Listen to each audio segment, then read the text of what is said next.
Hello, नमस्ते। मैं किरण सिंह। आज का वीडियो है हिंदी साहित्य के इतिहास का अगला पार्ट, नंददास, जो नंबर 3 पे आते हैं कृष्ण भक्ति धारा में। प्रकरण नंबर 5 सगुण धारा। ये देखिए, कृष्ण भक्ति शाखा में तीसरे नंबर पर नंददास आते हैं। पहले वल्लभाचार्य आचार्य, फिर सूरदास, फिर नंददास। तो नंददास के बारे में आज पढ़ेंगे। आज हम नंददास के बारे में पढ़ेंगे। देखिए, नंददास ये सूरदास जी के प्राय समकालीन थे और उनकी गणना अष्टछाप में है। इनका कविता काल सूरदास जी की मृत्यु के पीछे संवत 1625 में या उसके और आगे तक माना जा सकता है। इसका जीवन वृत्त पूरा और ठीक नहीं मिलता। नाभादास जी के भक्तमाला में इन पर जो छपैयाँ है उसमें जीवन के संबंध में इतना ही है। चंद्रहास अग्रज सुहृदय परम प्रेम पथ में पगे। ठीक है, ये पंक्ति है छपैया में नंददास की। इससे इतना ही सूचित होता है कि इनके भाई का नाम चंद्रहास था। इसके गोलोकवास के बहुत दिनों के पीछे गोस्वामी विट्ठलनाथ जी के पुत्र गोकुलनाथ जी के नाम से जो 252 वैष्णवों की वार्ता लिखी गई, उनमें इनका थोड़ा सा वृत्त दिया गया है। उक्त वार्ता में नंददास जी तुलसीदास जी के भाई कहे गए। गोकुलनाथ जी का अभिप्राय प्रसिद्ध गोस्वामी तुलसीदास जी से ही है। यह सूफी वार्ता पढ़ने से स्पष्ट हो जाता कि इसमें स्पष्ट लिखा है कि नंददास जी का कृष्ण उपासना होना राम के अन्य भक्त उनके भाई तुलसीदास जी को अच्छा नहीं लगा और उन्होंने उल्हाना लिखकर भेजा। यह वाक्य भी उनमें आया। सो एक दिन नंददास जी के मन में ऐसी आई जैसे तुलसीदास जी ने रामायण भाषा करी हो, सो हमहू श्रीमद् भागवत भाषा करें।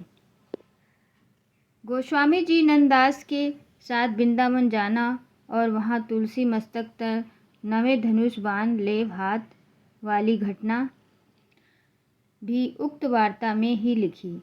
पर गोस्वामी जी का नंददास जी से कोई संबंध न था। यह बात पूर्णतः सिद्ध हो चुकी है। अतः उक्त वार्ता की बातों को, जो वास्तव में भक्तों का गौरव प्रचलित करने और वल्लभाचार्य जी के गद्दी की महिमा करने के लिए पीछे से लिखी गई है, प्रमाण कोटि में नहीं ले सकते। उसी वार्ता में यह भी लिखा है कि द्वारका जाते हुए नंददास जी सिंधुनंद ग्राम में एक रूपवती खतरानी पर आसक्त हो गए। ये उस स्त्री के घर के चारों ओर चक्कर लगाया करते थे। घर वाले हैरान होकर कुछ दिनों के लिए गोकुल चले गए। वहाँ भी वे जा पहुँचे। अंत में वहीं पर गोसाई विट्ठलनाथ जी के सदुपदेश से इनका मुँह छूटा और ये अनन्य भक्त हो गए। इस कथा की ऐतिहासिक तथ्य केवल इतना ही है कि इन्होंने गोसाई विट्ठलनाथ जी से दीक्षा ली। ध्रुवदास जी ने भी अपनी भक्तमालवी में इनकी भक्ति की प्रशंसा के अतिरिक्त और कुछ नहीं लिखा। अष्टछाप में सूरदास जी के पीछे इन्हीं का नाम लेना पड़ता है। इनकी रचना भी बड़ी सरस और मधुर है। इनके संबंध में यह कहावत प्रसिद्ध है कि और कभी गढ़िया नंददास चढ़िया। ये किसका है? नंददास। इनकी सबसे प्रसिद्ध पुस्तक रास पंचाध्यायी है, जो रोला छंदों में लिखी गई है।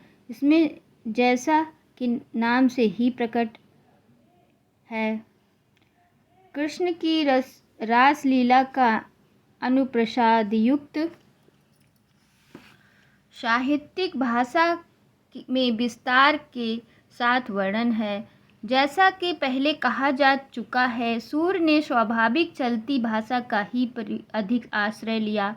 अनुप्रास और चुने हुए संस्कृत पदविन्यास आदि की ओर प्रवृत्ति नहीं दिखाई, पर नंददास जी में ये बातें पूर्ण रूप में पाई जाती है।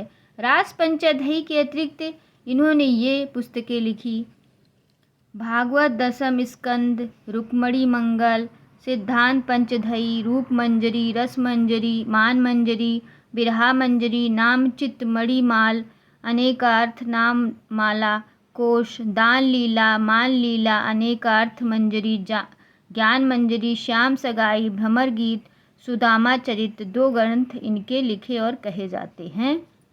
2 ग्रंथ इनके लिखे और कहे जाते हैं: हितोपदेश और नासिकेतु पुराण। नासिकेत पुराण। रास पंचदही के अतीत इनकी ये पुस्तकें हैं। कौन सा? भागवत दशस्कर, रुक्मणी मंगल, सिद्धांत पंचदही, रूप मंजरी, रास मंजरी, मान मंजरी, बिरहा मंजरी, नाम चित्त मणिमाला, अनेकार्थ माला कोश, दान लीला, मान लीला, अनेकार्थ मंजरी, ज्ञान मंजरी, श्याम सगाई, भ्रमर गीत और सुदामा चरित। 2 ग्रंथ इनके लिखे और कहे जाते हैं। हितोपदेश और नासिका पुराण गद्य में। ये गद्य में है, बाकी सब पद में है। कौन से गद्य में है? हितोपदेश और नासिकेत पुराण। 200 से ऊपर इनके फुटकर पद भी मिले। जहाँ तक ज्ञात है इनकी 4 पुस्तकें ही अब तक प्रचलित हुई: रास पंचदही जो प्रसिद्ध है, रास पंचदही,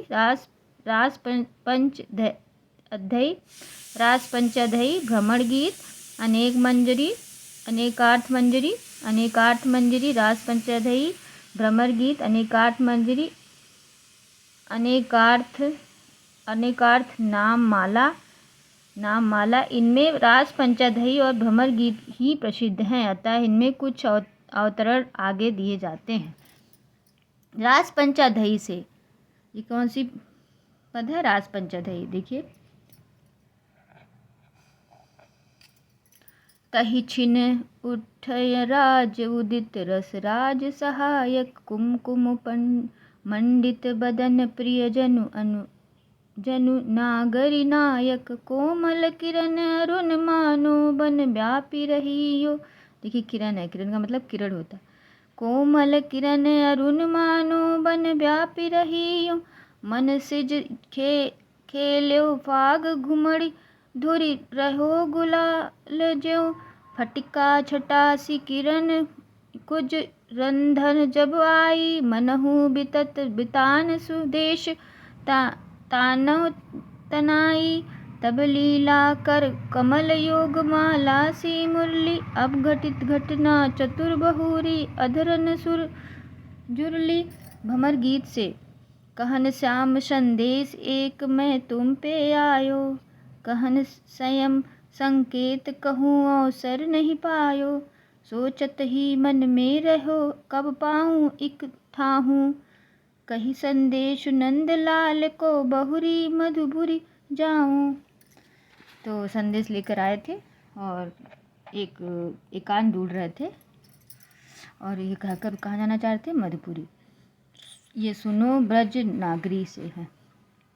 सुनो ब्रज नागरी क्या है? जो उनके गुण होई वेद क्यों नेति बखाने, निर्गुण सगुण आत्मा रुचि ऊपर सुख साने, वेद पुराण खोज के पायो कतहु न एक, गुण ही के गुण हुई हैं तुम काहो आकाशी टेक। सुनो ब्रज नागरी।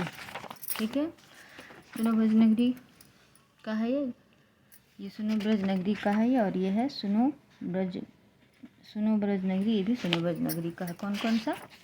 कहन श्याम और जो उनके गुण, और रास पंचदश क्या? ताही छिन उदयराज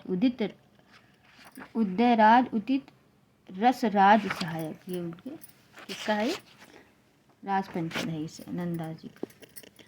सखा सुन श्याम के, इसमें से है ये, जो उनके गुण नहीं और गुण भये कहाँ ते, बीच बिना तरु जमे मोहि तुम कहाँ कहो कहाँ ते, वह गुण की परछां हरि माया दर्पण बीच, गुण ते गुण नय रे भय अमल वारी जल कीच।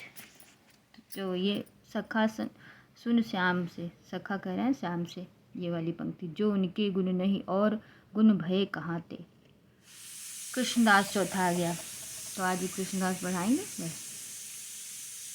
कृष्णदास ये भी वल्लभाचार्य के शिष्य और छाप में थे। यद्यपि ये शूद्र थे पर आचार्य जी के बड़े कृष्णपात्र और मंदिर के प्रधान मुखिया हो गए थे। 84 वैष्णवों की वार्ता में इनका कुछ वृत्त दिए हुए हैं। एक बार गोसाई विट्ठलनाथ जी से किसी बात पर आप्रसन्न होकर इन्होंने उनकी डोहड़ी बंद कर दी। इस पर गोसाई विट्ठलनाथ जी के कृपा पात्र महाराज बीरबल ने इन्हें कैद कर लिया। पीछे गोसाई जी इस बात से बड़े दुखी हुए और उनके कारागार से मुक्त करा के प्रधान के पद पर फिर ज्यों का त्यों प्रतिष्ठित कर दिया। इन्होंने भी और सब कुछ कृष्ण भक्तों के समान राधा कृष्ण के प्रेम को लेकर श्रृंगार रस के ही पद गाए। जुगलमान चरित्र नामक इनका एक छोटा सा ग्रंथ मिलता है। इसके अतिरिक्त इनके बनाए 2 ग्रंथ और कहे जाते हैं, भमर गीत और प्रेम तत्व निरूपण। फुटकर पदों के संग्रह इधर उधर मिलते हैं। सूरदास जी और नंददास के सामने इनकी कविता साधारण कोटि की है। इनके कुछ पद नीचे दिए गए हैं। तरनी तनय तट अवत है प्रातः समय, कंदुल खेलत देखो आनंद को कांदो। नूपुर पद कुनिन पीताम्बर कटि बांधे, लाल उपारना सिर मोरन के चांदो। कंचन मानी मरकट रसोपी, नंद सुदान के संगम सुख कर अधिक विराजति गोपी। मनहु विधाता गिरधर पिय हित, सुरत ध्वजा सुखरोपी। बदन कार्तिके सुनरे भगमनी, शगन चंद्र श्रीलोपी। प्राणनाथ के चित चौरन की मोह भुजंगम कोपी। कृष्णदास स्वामी बस कीने प्रेम पुंज की चोपी। मोमन गिरधर छवि पर अटक्यो, ललित त्रिभंग चाल पे चलिके। चुंबक चारि गढ़ी ठटकायो, सजल श्याम घन वरन लीन है। फिर चित अतन ना भटक्यो, कृष्णदास किए प्राण निछावर। यह तन जग सिर पटक्यो। कहते हैं कि इसी अंतिम पद को गाकर कृष्णदास जी ने शरीर छोड़ा था। इनका कविता काल संवत 1600 के आगे पीछे माना जा सकता है। ठीक है, अब कल पढ़ाएंगे। नमस्कार। यह है परमानंद दास, कल पढ़ाएंगे।